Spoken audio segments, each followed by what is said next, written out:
सगळ्यांना कसा करंट बसला, एकदम 440 वोल्टचा शॉकच लागला, बाहेरखालची जमीन सरकली सगळ्यांच्या.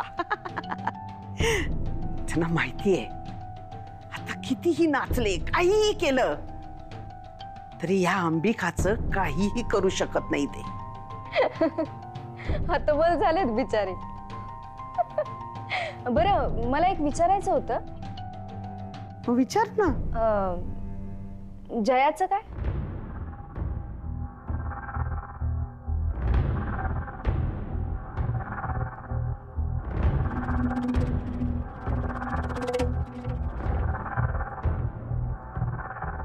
नाही म्हणजे माझ्या आई वडिलांनी जसा माझा विषय सोडून दिलाय तसं तुम्ही तिच्या बाबतीतही करणार आहात का? सरळ सरळ विचारायचं तर तुम्ही तुमच्या मुलीला कायमचं दूर केलंय का? आम्ही कुठे दूर केलं तिला? तिने स्वतःचं आयुष्य स्वतःच निवडलंय ना.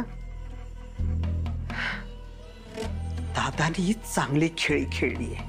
माझ्या निरागस, माझ्या भोळ्या बाबड्या जयाला, माझ्या लेकीला माझ्या विरुद्ध उभं केलं. पण या लढाईत मी माझं मातृत्व मध्ये येऊ देणार नाही.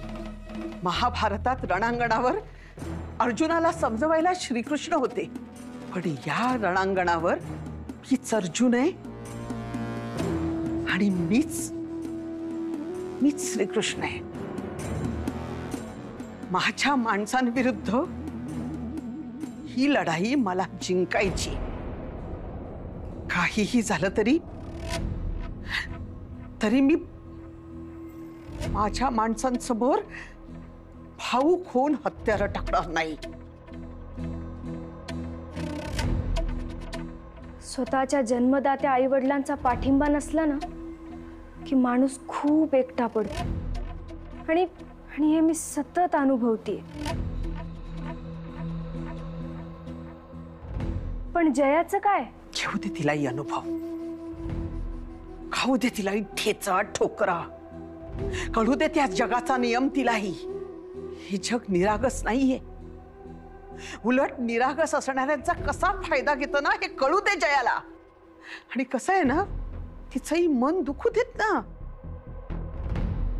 त्याशिवाय तिला तिच्या आई वडिलांच्या प्रेमाची जाणीव नाही होणार. नाही, मला आपल्या जयाची खूप खूप आठवण येते. तिचं ते निरागस हसणं, तिचे ते किस्से, तिची ती बडबड, खूप आठवण येते मला तिची. खरंच तिच्यासाठी कोणी उरलोच नाही का? अहो, इथे बघा आधी, इथे बघा. मी परत सांगते तुम्हाला, जयाची आठवण काढून स्वतःला आणि मला दुर्बळ करू नका. हे महाभारत आहे. इथे आपल्याला आपल्याच माणसांविरुद्ध लढायचंय. इथे काळजावर घाव बसणार आणि आपल्या काळजावरचा घाव म्हणजे जया. इथे जर आपण दुर्बळ झालो ना तर ते निश्चितच आपला फायदा उठवतील. बस आता मी शेवटचं सांगते. आता हा विषय पुढे नको, यावर चर्चाही नको. मला आता बघायचंच आहे. मी कोर्टात जाते, मी कोर्टात केस करते म्हटल्यावर दादा काय करणार आणि त्या मुक्ताचं काय होईल?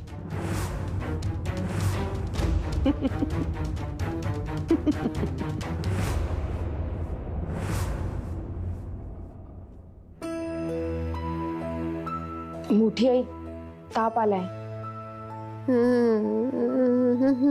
हो, तापलं चांगला. या घराला कोणीतरी वाचवा. या घर असू देऊ नका. सासूबाई, ठीक आहे, घर काही झालेलं नाहीये, नका काळजी करू. शांत व्हा बरं तुम्ही. मी झोपा आता शांतपणे. गायत्री, ते ब्लड प्रेशर चेक करायचं मशीन घेऊन ये. बीपी लो झाले बहुतेक त्यांचं. हो. जया, औषधांचा डबा आहे तिकडे, त्याच्यावर बीपीच्या गोळ्या आहेत ना बघ. घ्यायच्या वगैरे राहिलेले नाही ना त्यांची एखादी गोळी. हं.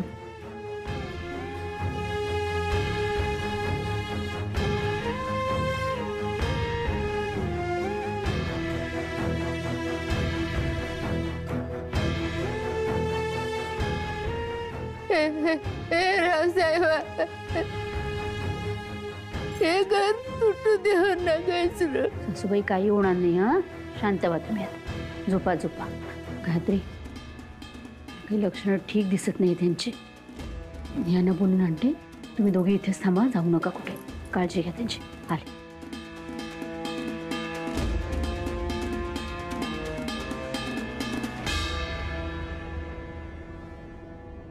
माफ कर, मगाशी तुझ्यावरती ओरडायला नको होतं मी.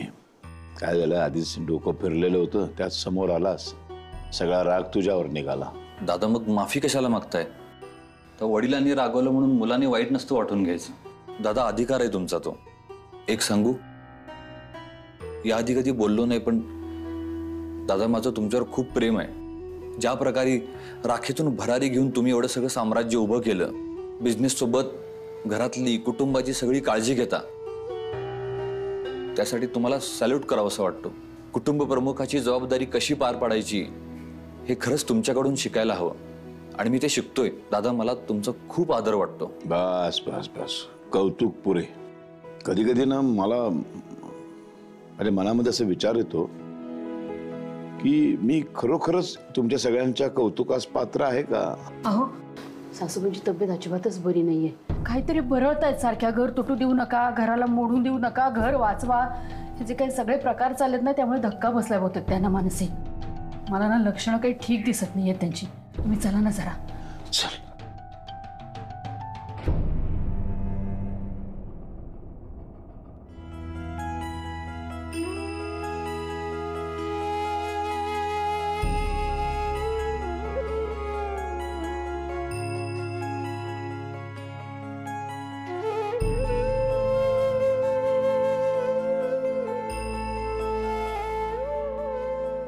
औषध दिलं? हो, बीपीच्या गोळ्या दिल्यात आणि मीठ साखर पाणी पाजलंय. पण दादा जेवलेली नाहीये ती.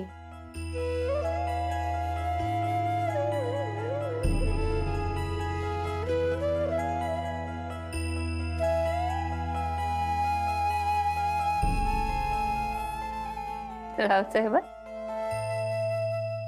माझं काय खरं नाही. मला नाही वाटत आता मी जगनच. सासूबाई, असलं काहीही बोलायचं नाही. तुला काही होणार नाही आणि मी तुला काही होऊ देणार नाही. काय ना आई, लहानपणीच एक आई गमावली मी. आता ही आई नाही गमवायची मला. आधीच तुझा आई म्हणून स्वीकार करायला खूप उशीर झालाय. तुझ्या मायेच्या स्पर्शाची खूप वर्ष वाट बघितली मी. आता ते मिळालंय मला.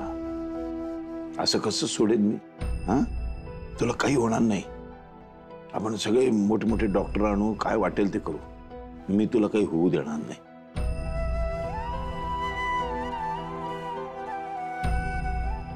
त्या अंबिकाचं टेन्शन आलं ना, तिच्या वागण्याचं, बोलण्याचं. तिची नको काळजी करूस तू. तिचा बंदोबस्त कसा करायचा मला माहितीये बरोबर. हो हो दादा, बरोबर आहे. आपण सगळे एकत्रित राहूयात. आणि असं कसं काय तुला होऊ शकेल काही? मला सांग, किती स्वप्न आपली अजून अपूर्ण आहेत. मी तुला शब्द दिलाय की नाही? तुझ्या नावाने मी लोककलावंतांना पुरस्कार जाहीर केलाय. तो पुरस्कार समारोह आपल्याला करायचा आहे. हा, त्या पुरस्कार सोहळ्यात तुला नाचायचं आहे. असं कसं तुला काय होईल? हा काही होणार नाही. रावसाहेबा, तुझ्या एकट्याच्याने नाही व्हायचं हे समजा. मुक्ता पाहिजे, मुक्ता. तुम्ही दोघं संकट असाल तर काय बी करू शकाल. समजा व्यवस्थित कराल तुम्ही दोघं.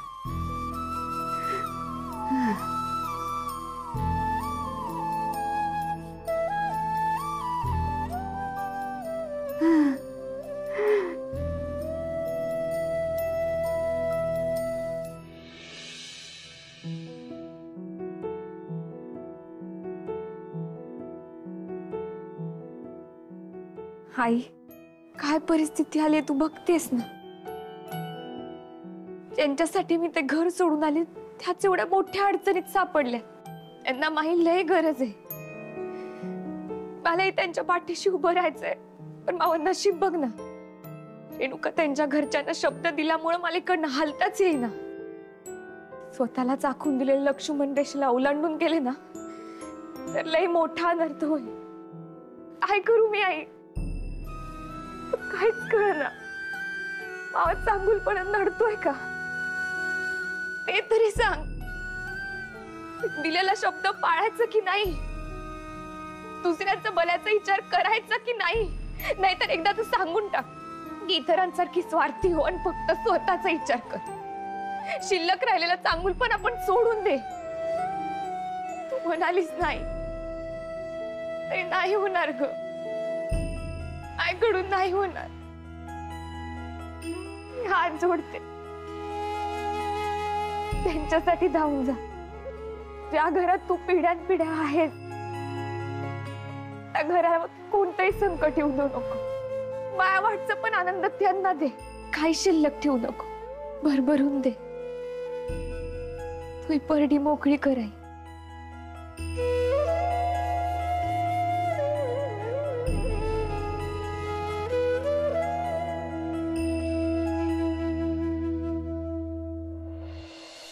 आपण मुक्ताबाईनीला फोन लावूयात का?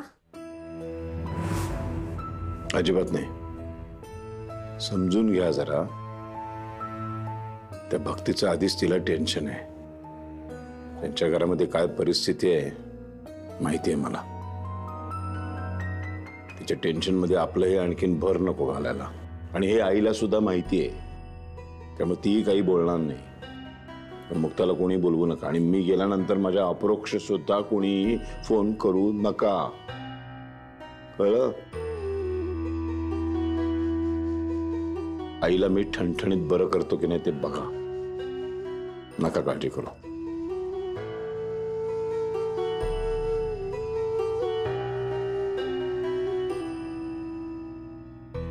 गाड झोप लागले, झोपू दे. अजिबात उठवू नका, कळलं ना? आणि उठली की तिला काही ना काहीतरी करून जेवायला घाला. पोटात काहीतरी गेलं पाहिजे. हा हो.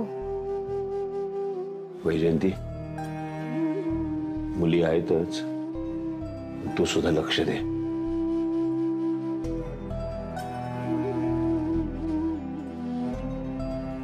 वैजयंती, नको रडूस, काही नाही होणार तिला. आणि काळजी करू नका. काही वाटलं तर आपण तिला हॉस्पिटलमध्ये घेऊन जाऊ. मोठमोठे डॉक्टर्स आणू आपण, तुम्ही नका.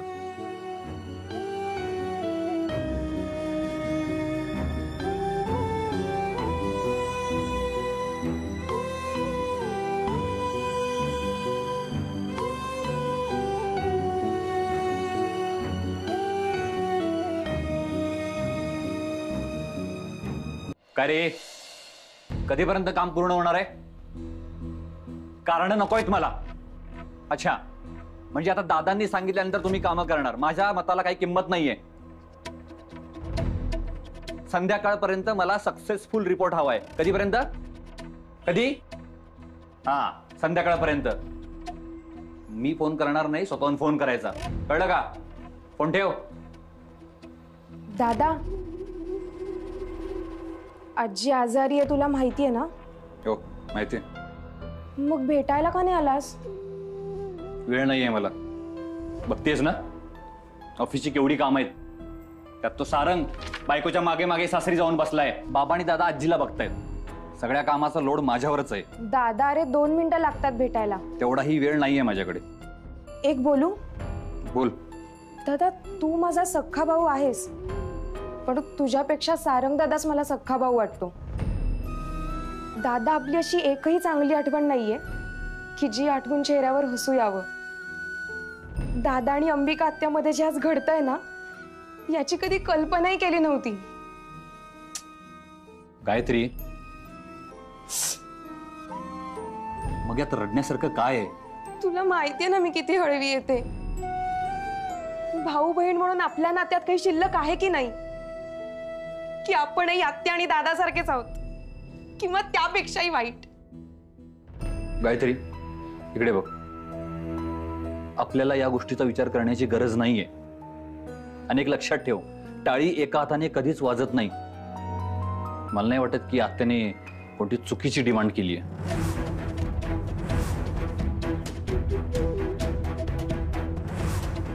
म्हणजे तुला अंबिका त्याचं वागणं योग्य वाटतंय?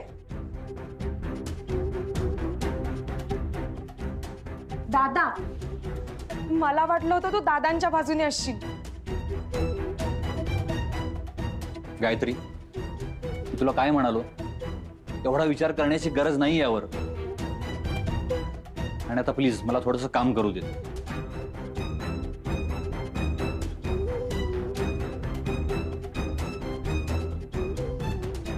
आय होप तू आणि आई आत्या आणि त्या आर्यासोबत मिळालेले नसाल. अहो ऐका ना, काय? फोन करते ना मुक्ताला. नको अहो नको, ऐक माझं. तुला काय वाटलं माझा तिच्यावर राग आहे म्हणून सांगतोय मी तुला? अजिबात नाही. उलट मला तिची खूप काळजी वाटते. आई आजारी आहे सांगितल्यानंतर धावत येईल ती, मला खात्री आहे. पण मला ते नको आहे. एकतर आधीच तिला त्या भक्तीची काळजीने ग्रासून टाकलेलं आहे. इथे अंबिका घरात आली, त्याने त्या आर्याला घरात आणलेलं आहे, सगळं माहिती आहे तिला.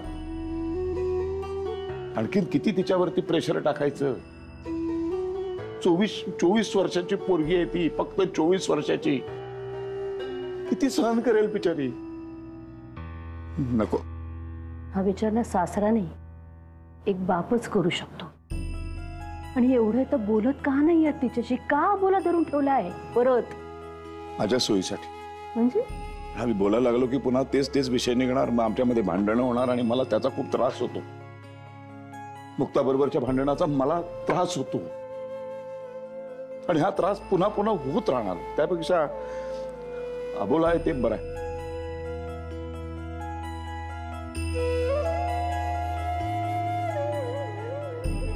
कधी कधी तुम्हाला समजून घेणं कठीण जातं मला.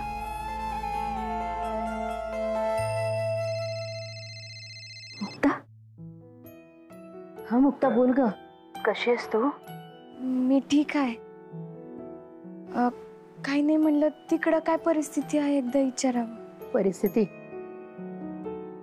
वंचने ती आणून ठेवली ना त्यांची आर्या घरात. सगळ्यांची चांगला बघण्याचा प्रयत्न करते, सगळ्यांचा मन जिंकून घेण्याचा निरर्थक प्रयत्न चाललाय बिचारीचा. अंबिका आत्या? अंबिका आत्या त्या फार पुढे गेल्या आहेत. घरातल्या प्रॉपर्टीचा हिस्सा हवाय म्हणून आपल्यावर केस केला ग त्यांनी. काय? त्यांच्या वागण्याने ना सगळेच डिस्टर्ब झालेत. मलाही पटत नाही त्यांचं वागणं. वंचना समजवण्याचा खूप प्रयत्न केला, पण मला नाही वाटत त्यांना काही समजेल. आणि तुला माहिती आहे ना स्वभाव कसा आहे त्यांचा. पण दादा ठीक आहेत ना? अगं सख्खी बहीण बैऱ्यासारखी वागते त्यांच्याशी. कुठला भाऊ ठीक असणार आहे? आणि त्यात नाही, त्यात काय नाही, त्यात तुम्ही दोघंही घरी नाही आहात ना ग. त्यामुळे ना अगदी अडल्यासारखं होतोय मला. मोठी आई, खरंच माफ करा. मनात सारखा विचार येतो की आत्ता तिकडे यावं. सारखं तुमचा विचार येत असतो. नाही ना शब्द मोडता येणार. काय करू मलाच कळणार. तुम्ही कृपा करून समजून घ्या. तर तू नको टेन्शन घेऊ ग इतकं. तुझं प्रेम, तू केलेल्या प्रार्थना सगळ्या आहेत आमच्या बरोबर. निघेल काहीतरी अगं तोडगा. आणि देवी आईला माझ्याकडनं एक प्रार्थना कर. प्रत्येक घरातले भाऊ बहीण तू, गजा आणि भक्तीसारखे निस्वार्थी असू दे. ना नात्यांचे धागे असे कमकुवत नकोत.